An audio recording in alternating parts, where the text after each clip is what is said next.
Cik Nur, apakah pengalaman yang nak dikongsikan pada pagi ni Cik Nur? Tapi cerita pendek boleh ke Bro Fai? Boleh. Okey. Saya nak Dia ceritakan contoh je ni. Bro Fai, 3 tahun yang lepas saya jumpa hantu Bro Fai. Jadi itu saja Bro Fai, pengalaman saya. Terima kasih.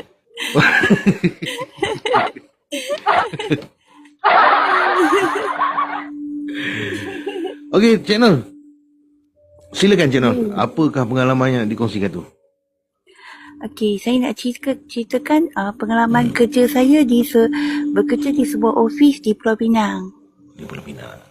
Okey. Ofis cerita ya ofis. Saya nak cerita ofis ni masa mula-mula dia baru buka. Oh. Tahun bila tu? Saya tak pasti tahun bila lah sebab cerita ni saya dengar daripada kakak senior yang bekerja dengan saya.